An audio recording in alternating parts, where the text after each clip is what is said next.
जाड़े के दिन थे और रात का समय। नमक के सिपाही चौकीदार नशे में मस्त थे। मुंशी बंशीधर को यहाँ आए अभी 6 महीनों से अधिक न हुए थे, लेकिन इस थोड़े समय में ही उन्होंने अपनी कार्यकुशलता और उत्तम आचार से अफसरों को मोहित कर लिया था। अफसर लोग उन पर बहुत विश्वास करने लगे। नमक के दफ्तर से 1 मील पूर्व की ओर जमुना बहती थी।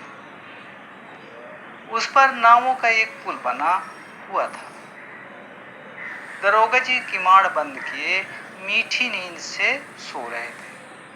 अचानक आंख खुली तो नदी के प्रवाह की जगह गाड़ियों की गड़गड़ाहट तथा मल्लाहों का कोलाहल सुनाई दिया। उठ बैठे। इतनी रात गए, गाड़ियां क्यों नदी के पार जाती हैं? अवश्य कुछ न कुछ गोलमाल है। तर्क ने ब्रह्म को पुष्ट किया। वर्दी पहनी, तमंचा जेब में रखा और बात की बात में घोड़ा बढ़ाए हुए पुल पर आ पहुंचे। गाड़ियों की एक लंबी कतार पुल के पार जाती दिखी। डांट कर पूछा, किसकी गाड़ियां? थोड़ी देर सन्नाटा रहा। आदमी में कुछ कानाफूसी हुई। तब आगे वाले ने कहा, पंडित अलोपीदीन की। कौन पंडित अलोपीदीन? दातागंज के। मुंशी बंशीधर चौंके। पंडित अलोपीदीन इस इलाके के सबसे प्रतिष्ठित जमींदार थे। लाखों रुपए का लेन देन करते थे। इधर छोटे से बड़े कौन ऐसे थे जो उनके ऋणी न हो। व्यापार भी बड़ा लंबा चौड़ा था। बड़े चलते पुर्जे आदमी थे। अंग्रेज अफसर उनके इलाके में शिकार खेलने आते और उनके मेहमान होते। 12 मास सदा व्रत चलता था। मुंशी जी ने पूछा, गाड़ियां कहाँ जाएंगी? उत्तर मिला, कानपुर। लेकिन इस प्रश्न पर कि इनमें क्या है, सन्नाटा छा गया। दरोगा साहब का संदेह और भी बढ़ा। कुछ देर तक उत्तर की बाढ़ देखकर वह जोर से बोले, क्या तुम सब गूंगे हो गए हो? हम पूछते हैं इनमें क्या लदा है? जब इस बार भी कोई उत्तर न मिला तो उन्होंने घोड़े को एक गाड़ी से मिलाकर बोरे को टटोला। भ्रम दूर हो गया। यह नमक की ढेल थी।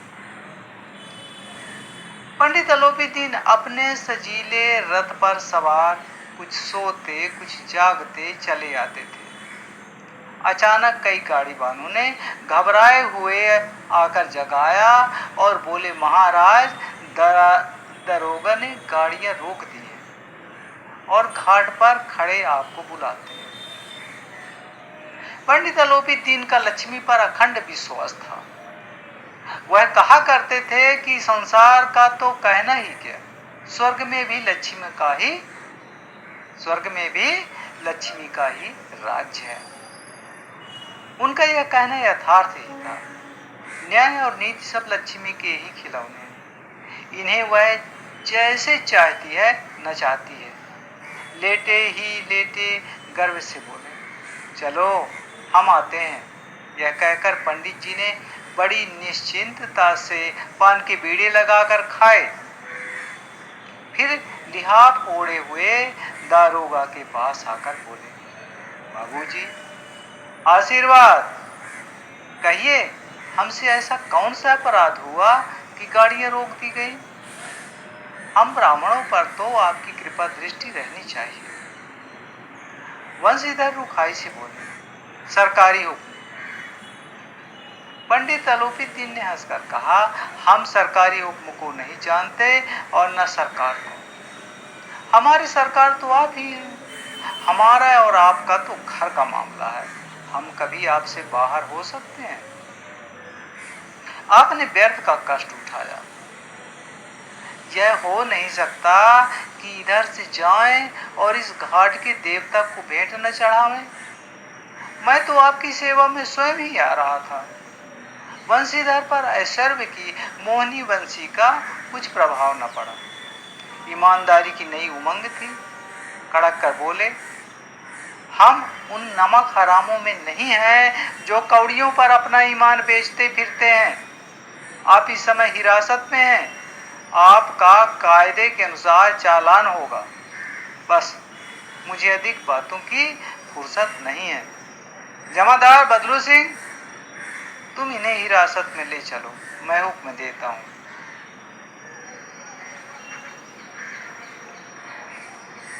पंडित अलोपीदीन स्तंभित हो गए।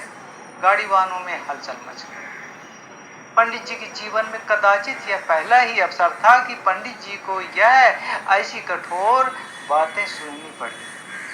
बदलू सिंह आगे बढ़ा, किंतु रोग के मारे यह साहस न हुआ कि उनका हाथ पकड़ सके। पंडित जी ने धर्म को धन का ऐसा निरादर करते कभी न देखा था। विचार किया, यह अभी उदंड लड़का है, माया मोह के जाल में अभी नहीं पड़ा है, अल्लड़ है, झिझकता है। बहुत दीन भाव से बोले, बाबू साहब ऐसा न कीजिए, हम मिट जाएंगे, इज्जत धूल में मिल जाएगी। हमारा अपमान करने से आपके हाथ क्या आएगा? हम किसी तरह आपसे बाहर थोड़े ही हैं। बंसीधर ने कठोर स्वर में कहा, हम ऐसी बातें नहीं सुनना चाहते। अलोपीदीन ने जिस सहारे को चट्टान समझ रखा था, वह पैरों के नीचे से खिसकता हुआ मालूम हुआ। स्वाभिमान और धन ऐश्वर्य को कड़ी चोट लगी, किंतु अभी तक धन की सांख्यिक शक्ति का पूरा भरोसा था। अपने मुख्तार से बोले, लाला जी को 1000 के नोट बाबू साहब को भेंट करो। आप इस समय भूखे सिंह हो रहे हैं। लाला जी 1000 के नोट बाबू साहब को भेंट करो। आप इस समय भूखे सिंह हो रहे हैं। बंसीधर ने गर्म होकर कहा, 1000 नहीं, 1 लाख भी मुझे सच्चे मार्ग से नहीं हटा सकते। धर्म की इस बुद्धिहीन दृढ़ता और देव दुर्लभ त्याग पर मन बहुत झुंझलाया। अब दोनों शक्तियों में संग्राम होने लगा। धन ने उछल उछल कर आक्रमण करने शुरू किए। 1 से 5, 5 से 10, 10 से 15 और 15 से 20 हजार तक नौबत पहुंची। किंतु धर्म अलौकिक वीरता के साथ इस बहुसंख्यक सेना के सन्मुख अकेला पर्वत की भांति अटल अविचल खड़ा रहा। अलोपीदीन निराश होकर बोले, अब इससे अधिक मेरा साहस नहीं, आगे आपको अधिकार है। बंसीधर ने अपने जमादार को ललकारा, बदलू सिंह। बदलू सिंह मन में दरोगा जी को गालियां देता हुआ पंडित अलोपीदीन की ओर बढ़ा। पंडित घबराकर 2-3 कदम पीछे हट गए। अत्यंत दीनता से बोले, बाबू साहब, ईश्वर के लिए मुझ पर दया कीजिए, मैं 25,000 पर निपटारा करने को तैयार हूं।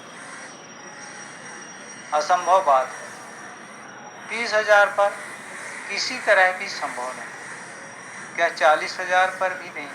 40,000 नहीं, 40 लाख पर भी असंभव है। बदलू सिंह, इस आदमी को अभी हिरासत में ले लो। अब मैं एक शब्द भी नहीं सुनाना चाहता। धर्म ने धन को पैरों तले कुचल डाला। अलोपीदीन ने एक हेस्ट पुष्ट मनुष्य को हथकड़ियां लिए हुए अपनी तरफ आते देखा। चारों ओर निराश और कातर दृष्टि से देखने लगे। इसके बाद एकाएक मूर्छित होकर गिर पड़े।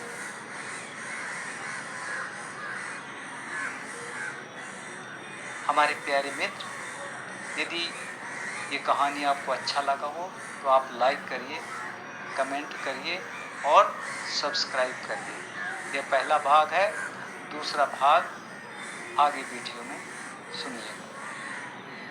धन्यवाद।